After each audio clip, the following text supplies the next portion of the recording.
Welcome to a new episode of Grow Up, Level Up, where today we are going back to the year 2005 and revisiting Nintendo Power and seeing what kind of games they got going on back then. Welcome to Grow Up, Level Up, the weekly podcast where I, SamsonXP, joined by SirDrJM, we talk about the games that helped us grow up and the games we're playing today. But of course, we like to do these bonus episodes where we go back in time and explore the games of the past through magazines. This is kind of a new series we're doing. I'm getting ahead of myself. Jordan, how are you doing today? I'm doing fantastic. And in fact, I'm doing my taxes. Yes. Don't forget to do your taxes, fellow Canadians. That's right. I think you have till the end of the month or something. But yeah, something like that. But you got to get it done quick. I'm already done my taxes. I tried a tax guy this year. And I'll be honest, it was a lot of work for the tax guy. I usually just do it myself, and I get like some sort of return. Did a tax guy today or this year, gave all these documents, all this and that, all from the previous years, and my return is like nothing, like a lunch, and I'm like, Interesting. It's funny because that's what happened to me last year. I actually paid a lot more to a different person than I've gone to in the past, and my return was literally $16.95. And this year, I'm going back to a previous person I had used who always got me more than that. But yeah, it's no joke. Like, it's just like, hey, I need this document and I need this document and I need this document. And have you ever heard of this document? Because I bet you haven't, but I need it. yeah. So Taxes are funny like that. Yeah. I also got like $15 this year. I'm like, cool. I'll buy some lunch then. Unfortunately, we're not here to talk about taxes. We're here to talk about something even cooler. Yes, unfortunately. We're here to talk about the August 2005 volume 194 of the Nintendo Power magazine. Rest in peace, Nintendo Power. Of course, couple months ago, we did a similar episode where Jordan whipped out an old episode of Electronic Gamer Monthly. What year was that? 2006, right? That was January 2000. Oh, okay, so we're not actually too far off. We're going That's right. farther back. And we thought, hey, that was really cool. Let's do one based on Nintendo Power, which was the magazine I grew up reading. Jordan, did you ever read a Nintendo Power growing up, or were you more of a EGM guy? I was like all over the place. I never regularly got any magazines. I never, always looked for a certain one. It was generally like, does it have a video game on the front? Does it look cool? And I would get it. Like occasionally we'd be at the bookstore or whatever, and that's what I would go to. But I always wanted to have like subscriptions to these things, and you'd always flip through them, and it always felt like a little bit like almost like a crime. You'd be at like Shoppers Drug Mart, and you'd like be standing in the magazine aisle while your mom or something was doing stuff. You'd be like flipping through this magazine, and I'd be like, am I allowed to just read this right now? Like, don't I have to buy it to read it? But, I'd like flip through the whole thing and be like, all right, well, good to go. Don't need to buy that. But that's why print media is dead. So for a while, I used to frequent the Chapters a lot, our Canadian book chain here. And then, for a while, the workers were kind of cracking down on that. I was like reading magazines on the chairs. Well, if you didn't want me to read them, why do you have chairs there? Sometimes like manga and graphic novels as well, is just straight up reading them after school kind of thing. And then they said like, hey, you can't do that. I was like, oh, well, that's awkward. And that's when I stopped that's reading. A lie. That's a lie. I don't know. They're supposed to let you, as long as you're not, dripping your coffee on it or getting sticky fingers on it or something, then that's the whole point in the bookstore experience. It's true. Yeah. Discovering stuff you wouldn't have known. Maybe you'll read it and be like, hey, this was pretty sick. I'm going to buy it.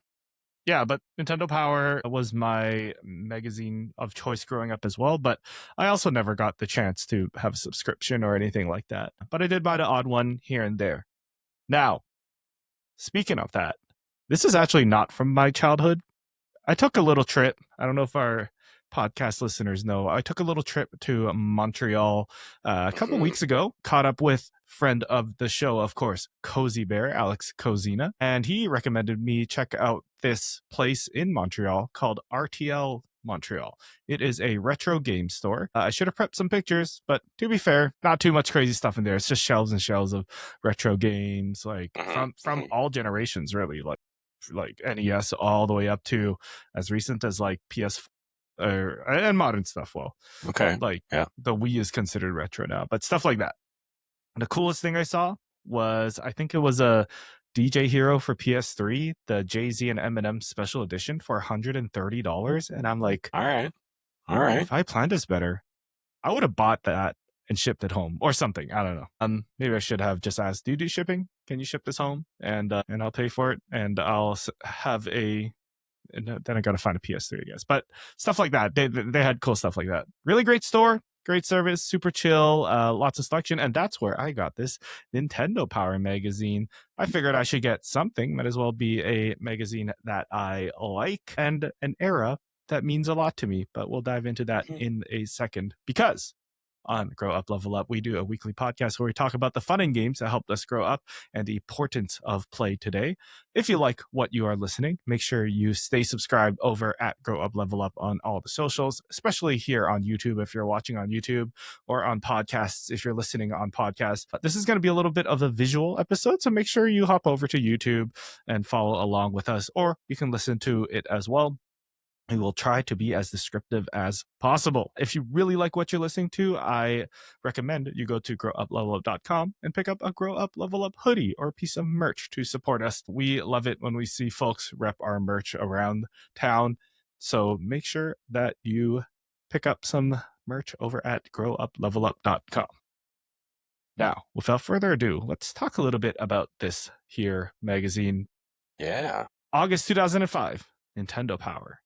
On the cover, Jordan, can you tell the good people what you see on the cover? On the cover, I see at the very top, we have a banner that reads bonus exclusive DVD inside, Zelda trailer plus 30 more games. Is the DVD still there? We'll find out. Fantastic.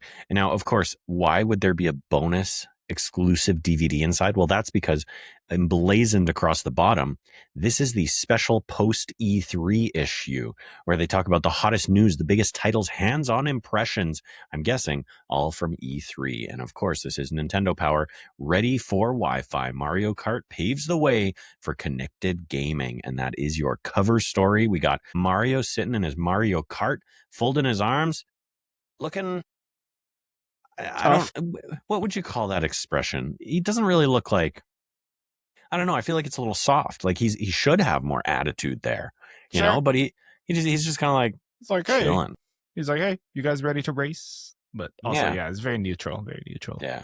Not a politically charged Mario in any Exactly. way. Why don't we dive into it? Yes, this is, so I picked this one. 2005, I would have been about 11, 12 years old.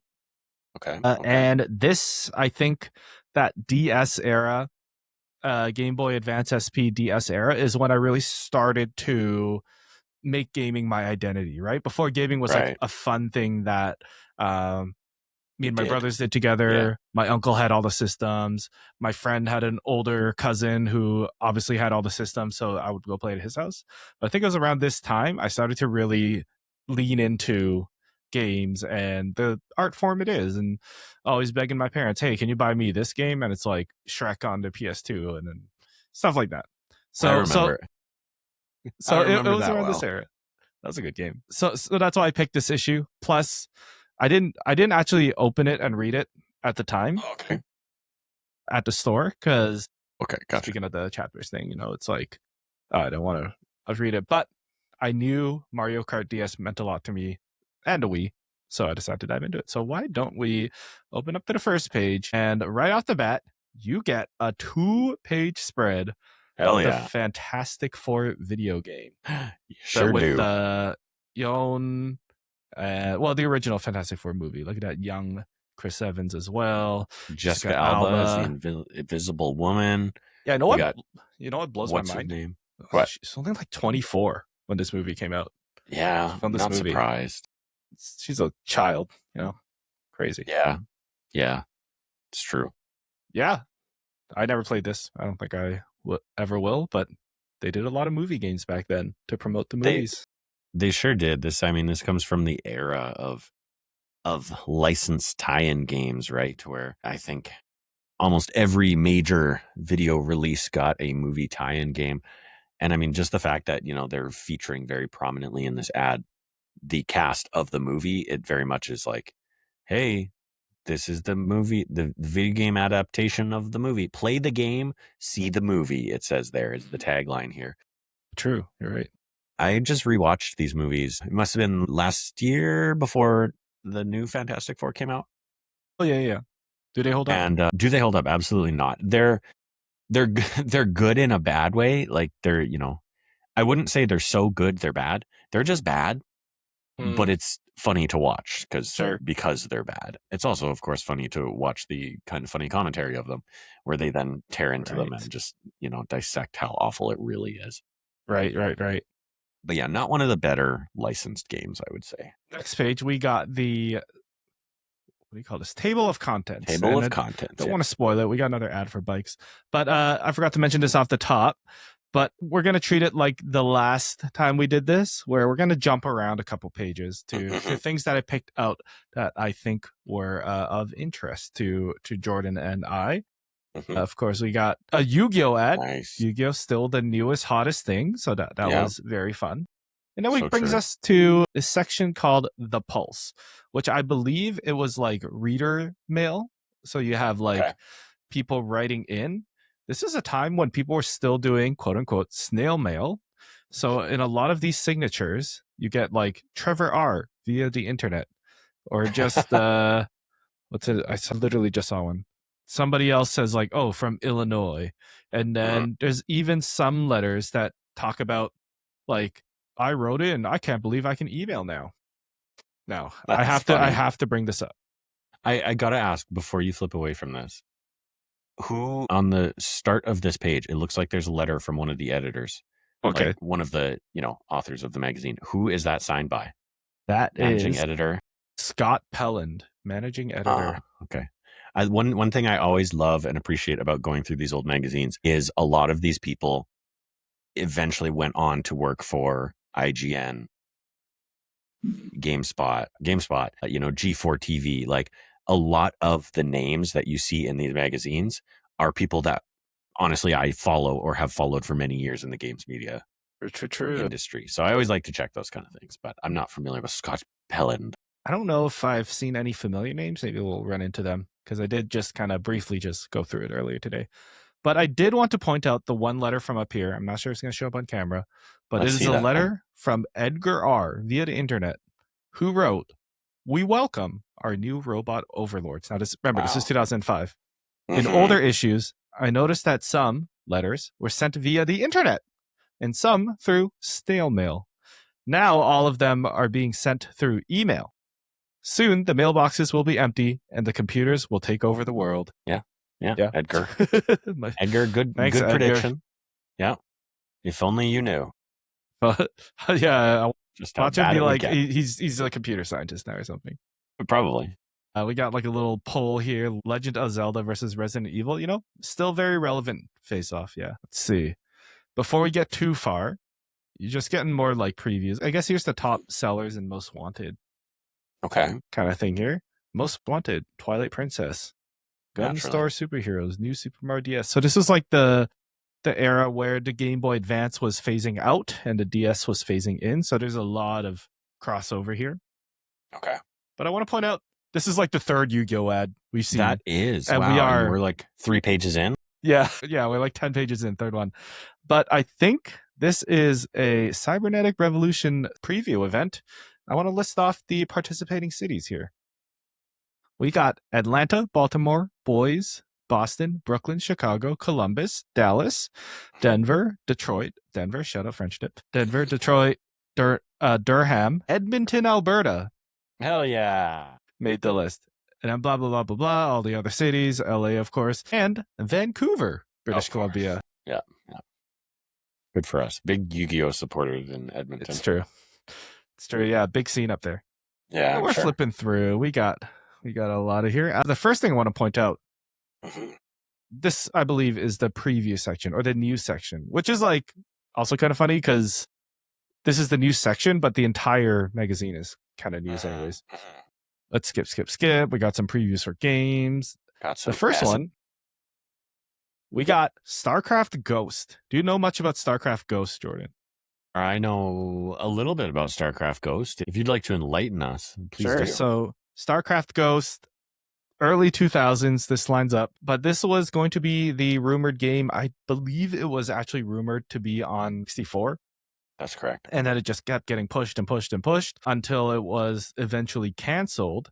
I actually didn't know they had a preview of it at an E. So this section here just talks a little bit about that preview. StarCraft Ghost, of course, in the StarCraft universe, it was going to be a like shooter version of StarCraft, which I want to live in like that reality. I want to see how that came to be. But yeah, this was the game that never became real. It literally says at the end, this game isn't due for release until the first half of 2006. I guess that just never happened. No kidding. I mean, it's so funny that this was ever a thing to me because, like, if you ask me, this is the dream. Like, why? One thing I'll never understand is why companies don't take it. This is going to sound bad, but don't take advantage of their own IPs even more. And like, of course, everyone's going to point to the fact that, well, every game gets a sequel and everyone knows that sequels send 10 times better than a brand new IP and everything like that. And that's not quite what I mean. Although I love The Last of Us and I love The Last of Us Part 2, I would love to see them take characters or even the setting from that game, but turn it into something entirely different. Use it in an entirely different way. One of the only examples of this that I can really think of is actually kind of a bad example because it's kind of an example of how it's flopped. But Riot and League of Legends basically bringing in other developers to do different things with the League of Legends IP and characters and things like that. Obviously, it does succeed sometimes, but like, you know, the perfect example, even though I'm not hearing great things about the game, is League of Legends and then 2XKO. 2XKO, of course, being the fighting game using the League of Legends or many of the League of Legends world characters. I think that's just like, that's such a good idea. And for a company like Blizzard, who has Warcraft, StarCraft, Overwatch, Diablo, I'm like, you have such a good opportunity there. I mean, StarCraft is literally the same thing as Warcraft in terms of being an RTS, but like with cool space tech and guns. Like Warcraft has guns like blunderbusses and things like that. But the point is, it so easily translates into a first-person shooter. And of course, now we have Overwatch, which kind of fills that gap. But it's such an easy nugget to pull and say, let's make this into something. And I just wish more companies would look at things like that. Especially when I guess there is an argument to be made. You don't want to be too like your competition. But this is when like sci-fi shooters were popping off, like Halo. This is the exact Halo era. Halo came out Killzone, 5. Like Halo was later this year. Oh my gosh, wow. They could have rode that entire wave. So sad alternate piece of history. Actually, now that I say that, I don't actually know when the first Halo came out. I'm thinking the Xbox 360 released in November 2005, and I assume Halo was early in the life cycle. Oh, Halo was Xbox, the original, right? Oh yeah, you're totally right.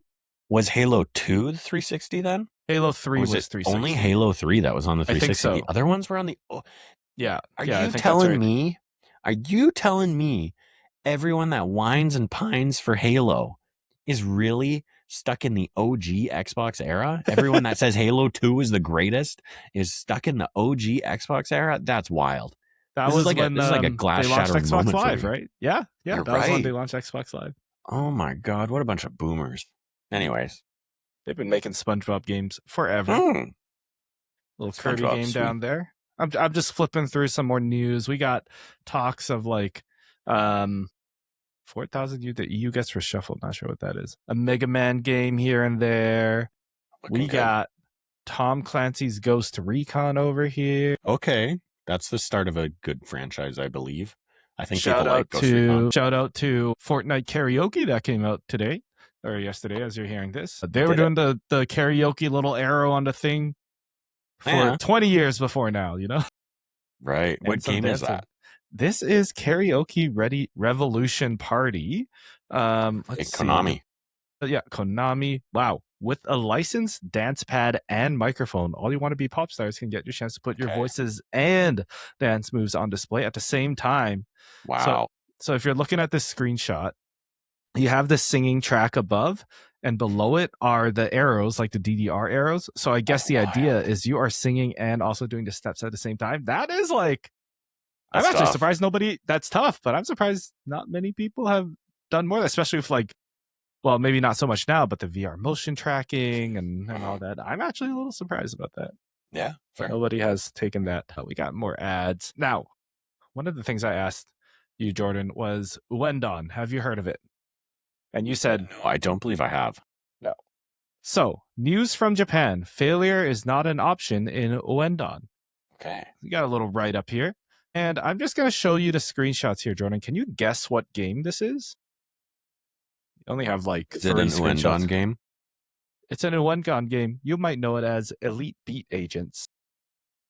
Really? Yes. So, Uendon is the original, I don't even know what you call it, like concept. It's the original Elite Beat Agents in Japan. When they ported it here, they obviously changed all the songs to like English songs so people know what they're talking about. They're kind of less like samurai looking guys and more like, secret agent looking guys. Of course, now most people know that gameplay style where you're clicking circles to the music as Osu. But Uendon, I believe, was the original, like, play a little story to a little song kind of game. Yeah.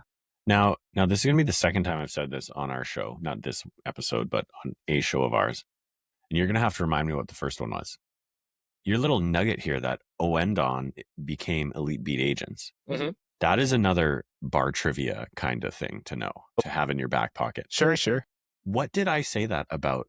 Another little fact, little tidbit of gaming knowledge that you gave me in a previous episode. Do you recall me saying this? I do. But listen, about? Write it in the comments below if you know what we're talking about. No, I'm going to have to wait. Little bar trivia. I'm sure I distinctly remember calling that out, being like, that's such a cool piece of trivia. I kind of remember that. Apparently I forgot it. But I also forgot. So we're going to fail at the bar trivia. Then we got Sonic Rush, which was a DS version of Sonic. It was pretty all right. I remember playing it as a kid. People said it was like the best Sonic of its time, but I just thought this was just like every other Sonic game. Just like every which other was Sonic. Pretty okay. Do we know who that character is next to Sonic? Yes, Blitz the cat. Blitz the I'm cat. sure it's written here. Let me see. Okay. Blaze the cat. Haha. Blaze. I was close. I was real close. Okay. Yeah. Blaze. Did it release on 420 as well? That's okay. The one thing this game did really cool was it's not the first game to do this, right? But it did that thing where it's like 2D and then suddenly in the middle of the boss fight it turns 3D and now you're playing a 3D Sonic game on a DS too. So that was pretty impressive for its time. Yeah. And then this page full of dots looks like a test, but it's a page titled a Scantron, page titled Game Watch Forecast, and you got like a little legend at the top that's like 3 dots. If it's 1 dot, it will be announced. If it's 2 dots, it's in development, and if it's 3 dots, it means it's ready for release. And there's it's gone gold. And I just thought this was an interesting way of tracking how games are at, because I feel like modern day, a lot of games are going to be in that 1 to 2 dot, and if it's out there, it's just out. Yeah, that's funny. That's cool. Pretty interesting stuff. Got a couple more ads for some DS games, voice recognition stuff, Nintendogs, Mega Man Battle Network, very good games. People like those, yeah. We got Age of Empires over here. Is that on DS? Age of Empires on the DS. Okay, wow. I didn't know that ever was a thing. Very true. I didn't know either, but they pulled it off. Yeah, I guess so. Kind of looks a little bit like Fire Emblem kind of thing. Yeah, it's definitely not like, the graphics you're used to on PC and everything, but cool. Cool nonetheless. The other one I want to point out here is Donkey Kong King of Swing, which please excuse the wrestling. Samson is leaning off screen for a moment. I know I put it back. Oh, no, it's right here. Which I actually picked up in Japanese is. on the GBA. Very cool. On the old GBA. And actually, I would that reminds me. I not gotta have get known that's what this that little game prop was. ready for later as well. But Donkey Kong King of Swing is one of the games that we rarely owned on the Game Boy, and me and my brothers all worked together to beat it. So that was really fun. Nice. If you never played it, Jordan, you are Donkey Kong. And the whole game is like almost like a mountain climber. You're swinging and climbing up things, but you only control it with your shoulder buttons. So your left trigger is your left hand, right trigger is right hand. Maybe that's why I know my left and rights really well. Yeah, kind of. But then you'll and then you have to grab both hands at once, and then that will charge Donkey Kong. You let go, he jumps, and then you just need to time your grabbing left and right. Because Donkey Kong, if you hold one, he'll just constantly swing in a circle. Of course, if you let go at both, he'll drop. So it was kind of like, really, really gameplay-wise, very cool game at the time. Cool. Was that... Were those controls like quite simple then? Yeah, I think it was those two buttons, and the A button did something too. Was there very much challenge to it, or like... Well, yeah, it was very challenging. Interesting. You had to do boss fights. You had to dodge at the same time and collect things. I think the A button was like a tackle, so you had to attack things at certain points. Yeah, cool. It was quite a lengthy game. Nice.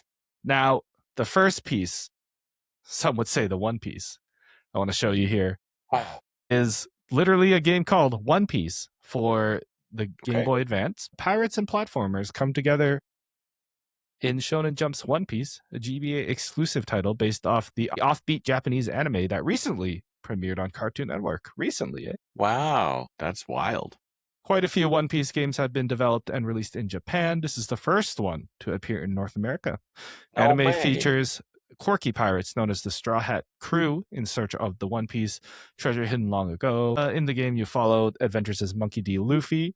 Gameplay is pretty straightforward. Platforming, sub-levels, power-ups, mini-bosses, final bosses. One Piece's more unique features Luffy's ability to summon his shipmates to join the fight and perform special attacks, in addition to a handful of customizable mini-games that can be unlocked throughout the game. Very interesting. One of the first One Piece media to penetrate the US here, or North America here. And it does kind of look like a pretty straightforward platformer, but it's got the art style right. Like, look at that Zoro sprite. Very cool. Yeah, that looks... I'm impressed with that Zoro cutting into the screen there. Looks like, one part platformer, maybe a little bit of beat 'em up there. While you were reading that, I did Google this game and found it does have a Metacritic Game Boy Advance critic reviews for Shonen Jump's One Piece. 76, generally favorable. It has a whole 8 reviews, and the top one is from Nintendo Power. So there you go. Okay. It does. Yeah, this is just a preview, or I guess news section. So I think they'll have a real episode or a real review, maybe perhaps later, of this very same game in this very same magazine. No, not in this magazine. Okay. You mean like in another issue? I was like, wait, are they like teasing what they literally are about to show later on? Right. I get you. We got a couple more ads. We got like a NFL ad. Yeah. Rivera, the Promised Land. I don't know what that is. And then here is the star of the show, The Cart Connection.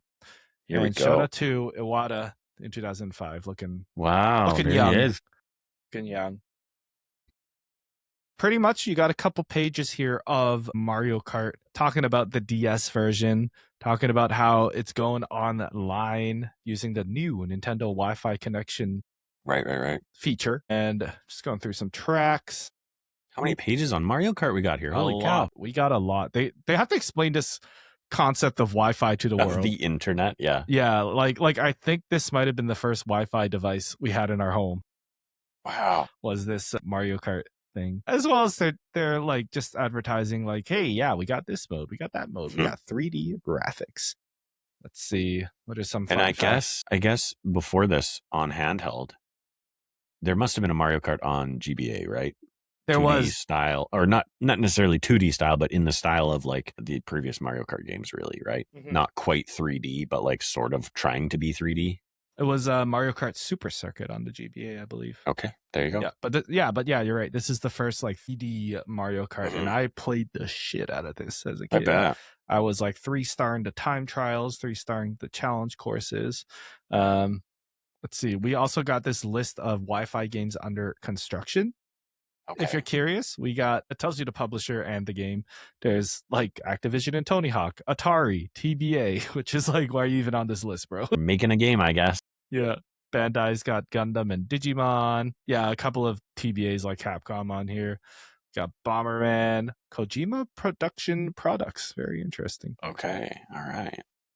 Yeah, Animal Crossing DS is on here. Animal Crossing didn't even have Okay. a name yet. Mario Wow. Kart, of course. Professional wrestling.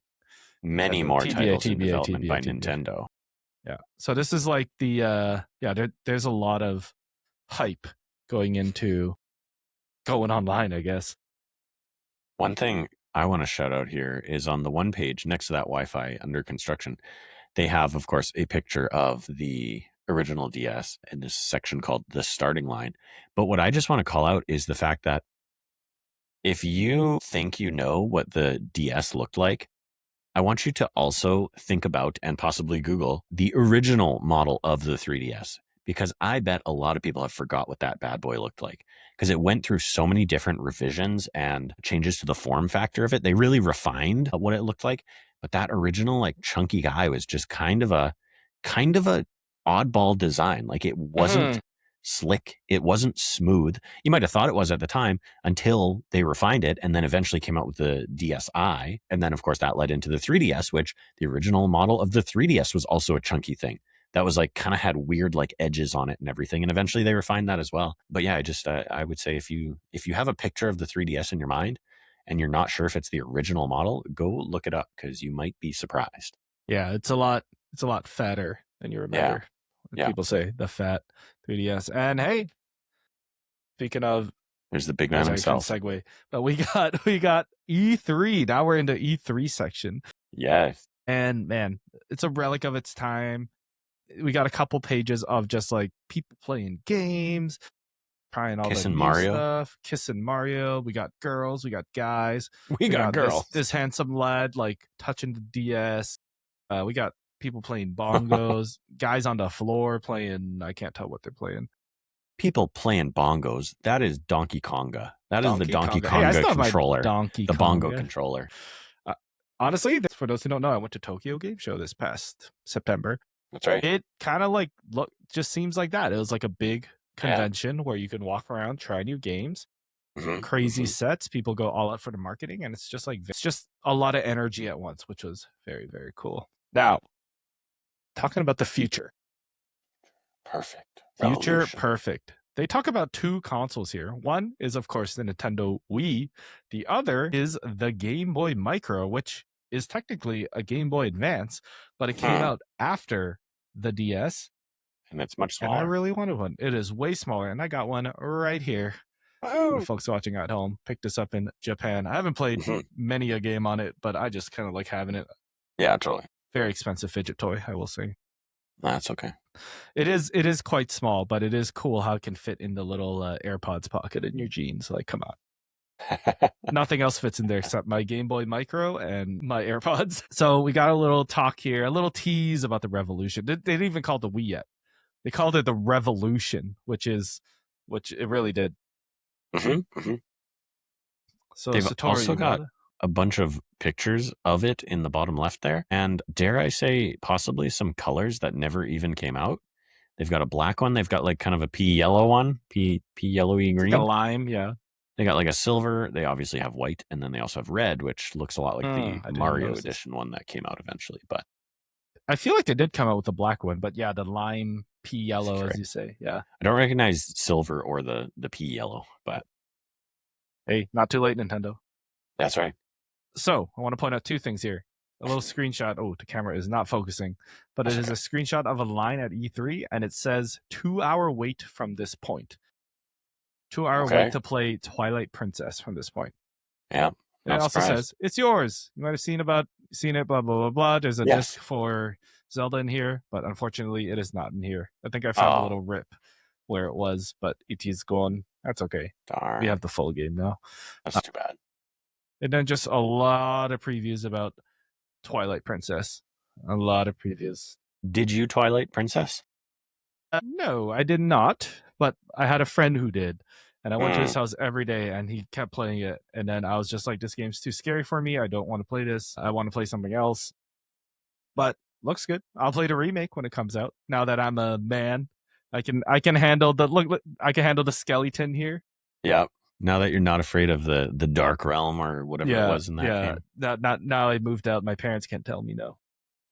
Yeah, fair enough. I know with Twilight Princess, obviously it came out on GameCube and the Wii, but it was like sort of the big one that everyone wanted for the Wii. And I do remember playing it with my friend, of course, who got a Wii for Christmas after launch or at launch. And yeah, that is one of 2 Zelda games that I have ever played.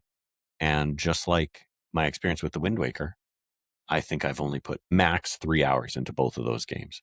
And it's just simply because they were both, my friend's game, and I would play it when I was at his house, but I would mostly watch him play it. And that was that.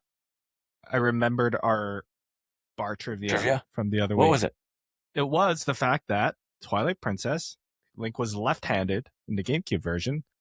And on the Wii version, where obviously this is very true, the entire world is right-handed. They just flipped the entire game instead of making Link right-handed. Yeah, they mirror moded the whole game. It's like You're so right. That's so good. I love that. I'm so glad it came full circle. Yeah, it did come full circle. And then we got more E3 previews. Mario Sluggers, which underrated, very good game. Actually, it's Sluggers. Well, it's both. Strikers is right beneath it. Yeah, whoa, I didn't even notice that. So yes, we got Mario Strikers, also a really good game, and Sluggers, 2 like well balanced and fun. Maybe we were kids, but it was pretty cool. Now this is all previewing, I guess, either upcoming games, not necessarily for the Wii, but like I'm sure some of these probably came out on GameCube as well. But it was the end of the life cycle. That is true. And then we got a couple more. There's that game with the mic. What's this game called? Odama with the microphone. Yeah. Pokemon XD Gale of Darkness. We'll come back to this Pokemon bit here. Okay. Animal Crossing DS. Right. The one that I played the most. And then Mario and Luigi 2, soon to be called Partners in Time. Right. We got some previews for like we're getting all the Nintendo classics here. We got Nintendogs, Prime Hunters, Spider-Man. James Bond there from Russia with Love, apparently. Yeah, that's random. And we got some Zelda art. Little bonus there. Cool. Like concept art. That's pretty cool. Is this for Twilight Princess? This second spread? Okay. Yeah. So we got like a lot of Zelda coverage. Episode 3. Good movie. And then here it is. We got Built to Last. What began as one man's pet project has become an established giant in entertainment history. There's no denying that Pokemon has left a permanent mark on our culture. As the proven franchise nears its 10-year anniversary, the world continues to grow with no sign of slowing down. How has Pokemon outlasted the hype? This was only 10 years in, and we just hit 30.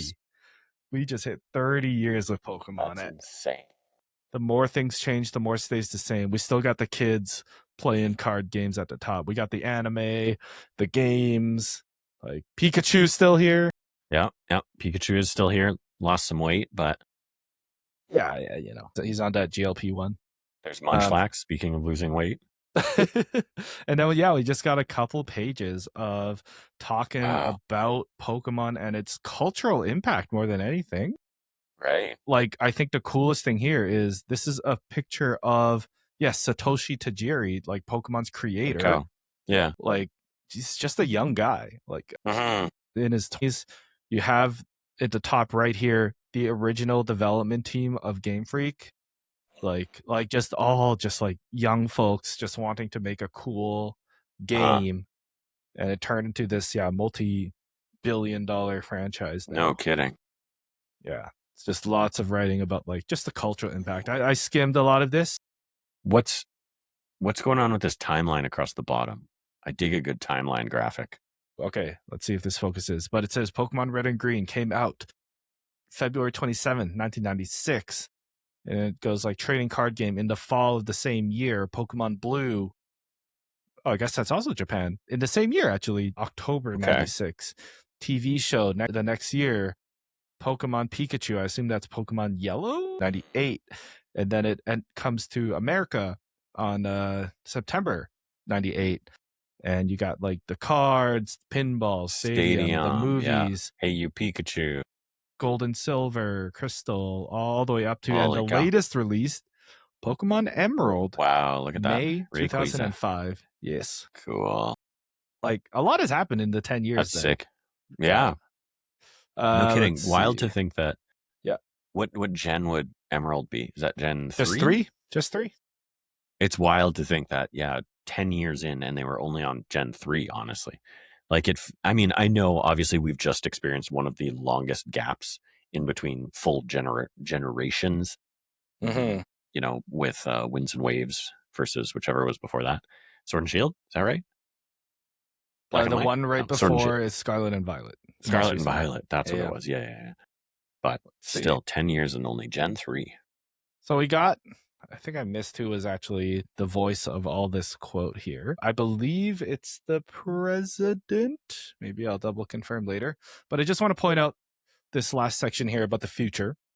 Just sharing a little bit about almost like the mantra of like why it's so successful, how it stands the test of time, stuff that doing like stuff they're looking forward to in the future, like the Pokemon theme park in Nagoya, the games that are about to come out. Oh yes, this was Kimishima, not Ishihara. If I don't know who Kimishima is, one of the heads at Pokemon at the time. His line down here: perhaps such a success could only happen once every 100 years. Who knows? Maybe Pokemon will still be around 100 years from now. I got chills. Chills. We're on the right track. Yeah. Only 70 to go. Exactly. Another fun fact up here before we move on from the Pokemon section. Ash's character went by the name Satoshi in Japan, named after Pokemon's creator Satoshi Tajiri. Gary, Ash's arch nemesis, was called Shigeru in Japan. You can guess who he was named after. Shigeru. Miyamoto. The head of placed. No, I'm just kidding. Miyamoto. That'd also be good. That'd also be good. That would be funny. Like Phil Spencer. That'd be some Mario versus Sonic level stuff. Yeah. I want to touch on this one briefly. I actually watched a random YouTube video on this, but a store called Nintendo World opened in 2005. On my birthday. Oh, hey, May 14th. That's Don't right. forget. Mhm. Never forget. Maybe a little too close. But anyways, this was like a store in New York celebrating all things Nintendo, history and all that. It only lasted, I think, 2 to 3 years.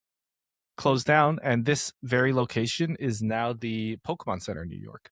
Keeping it in the family, sort of. Yeah. That's cool. Moving on from the animal part, animal Kingdom. violence. Now we're going to the World War II. Oh no. Medal of Honor. We got like a 2-page spread here. Just sharing a little bit about Medal of Honor, why they're doing World War II, how they'll make it realistic to how World War II was like. So this was quite interesting. Got like literally a history lesson down here. Road to Germany. It's like, all right, this is where the game takes place because there was a conflict between Russia and the Middle East at the time and stuff. And I'm like, oh, okay. Very, very interesting. Mm-hmm. Yeah. Talk a little about going through the history. Man, Medal of Honor, what a dead franchise now, but I think it belongs to EA, and obviously they just focus on Battlefield and leave Medal of Honor to rot for some reason, because you can't have 2 military franchises. Who would do that? People will get too confused, Exactly. All right. Coming up to the latter half of the magazine here, we got more previews. Like, that's what I was saying. Like, a lot of these are like just previews on previews of games, some bigger spread, some RPGs. What is this? Lunar Saga. Cool. JRPGs, people love them. Pokemon trading card game. If you own these packs, look at that. You're probably a property owner. We went from Yu-Gi-Oh to that. Then we got some DS stuff. Now, the DS was still pretty new at this point. So this was like you're getting all those puzzle games and Meteos. Right. Never played Meteos. Oh, let's see. Here we go. Now we're in the review section. We got a Batman game. Okay. So it's funny that you bring up this Batman game. Yeah, Batman Is Begins. this like a full page on it?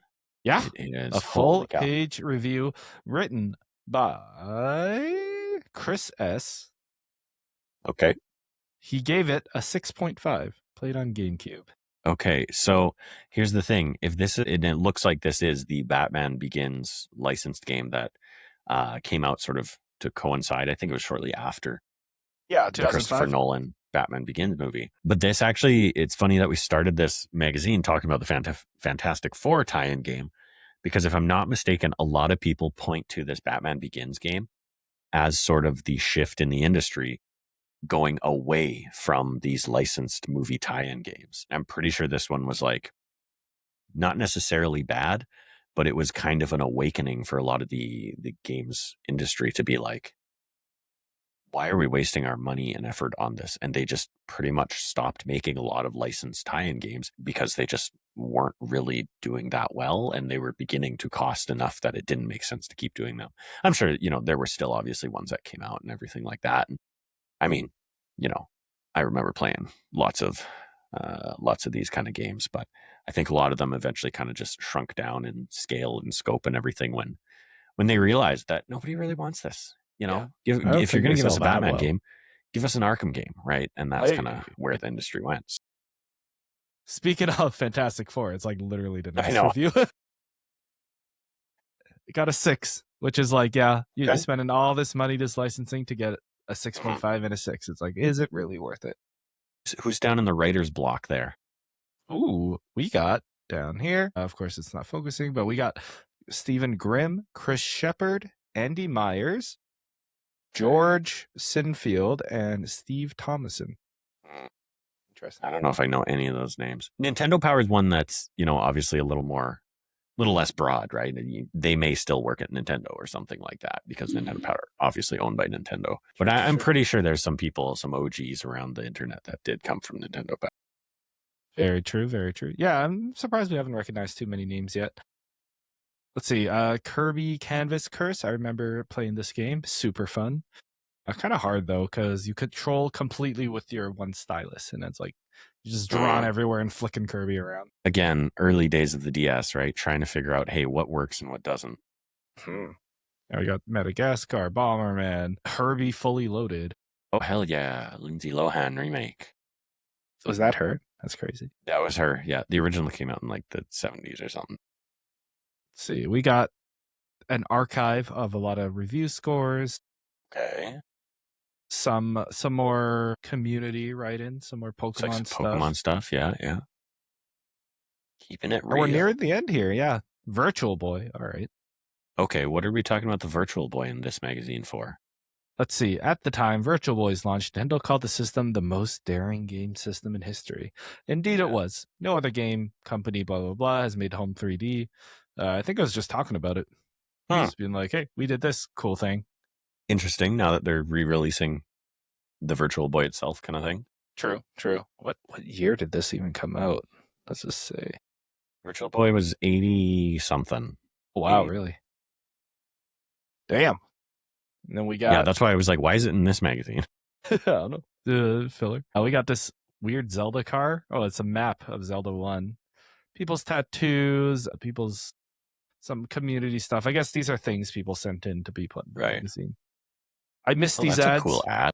Yeah. Where they got a little innuendo going. It's for your audio listeners. We got Kirby at the front, little rainbow path behind him with a finger, and the tagline is "Touching is good." Touching is good. Thanks, Kirby. It should say "sucking is good" because Kirby. Touching and sucking is good. That's what it should say. Oh, and hey, I just noticed this. There's like a little pop quiz at the very end here, and someone actually did them. Okay, There's some answers. Don't show us that picture of pixelated Mario, and then read me the questions. We'll see how I do. All right, Mario versus you. So we got about we'll do like 5 of them because there's like 13 questions. It's gonna take forever. What name did Nintendo's mustachioed mascot go by before he was known as Mario? I believe that would be what. I guess I got to give you the multiple choice answers, right? Is it Jumpman? It is Jumpman. It was B, Jumpman. Good. Okay, good. Which of these professions has Mario never dabbled in? A, plumber, B, doctor, C, skateboarder, D, pilot, or E, jailer? What the hell's a jailer? Like a security cop at a Yeah, I guess prison so. or something? I guess I'm so. going to go with skateboarder. Incorrect. It's actually pilot. Pilot. Okay, I would have thought Mario has flown a plane before he's skateboarded, but guess not. Yeah. No, he needs a license for that. Let's see. I'm trying to pick a good one.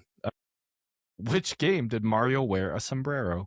We got A, Alleyway, B, Mario Party 2, C, Kix, it's like QIX, and D, Paper Mario the Thousand-Year Door. Which game did Mario wear a sombrero? I mean, sombrero is just Spanish for hat.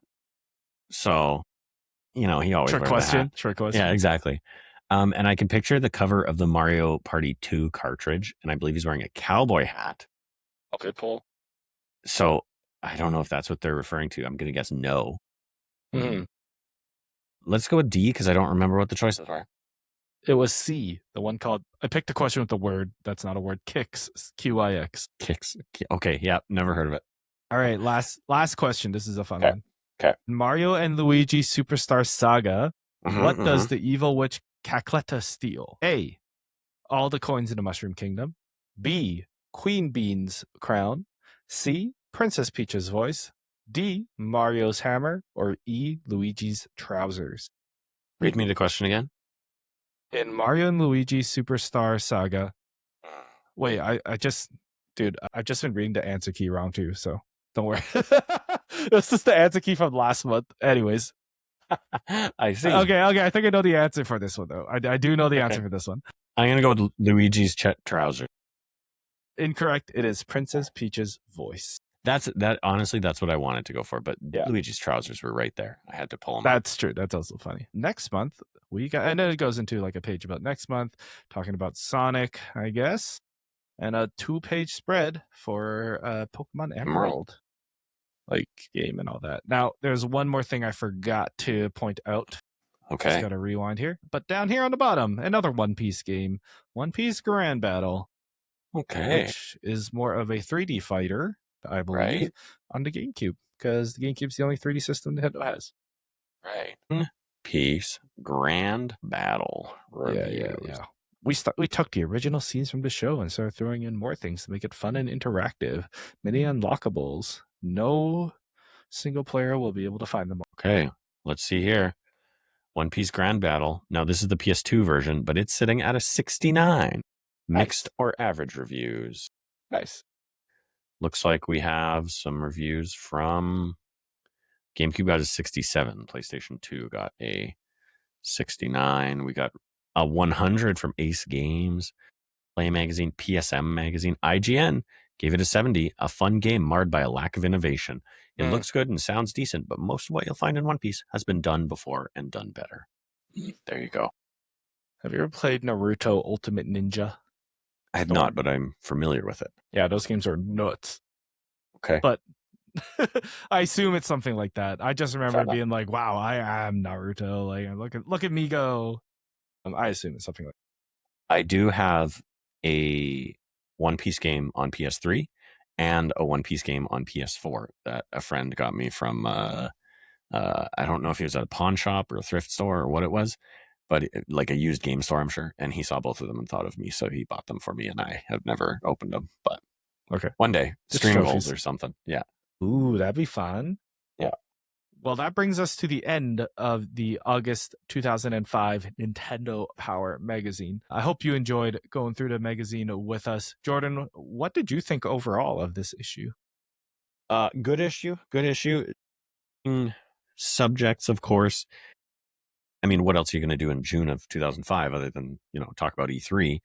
And honestly, like, this was the lead up to the launch of the 360. Oh, not too surprising that Nintendo didn't have a ton to talk about, right? Mm-hmm.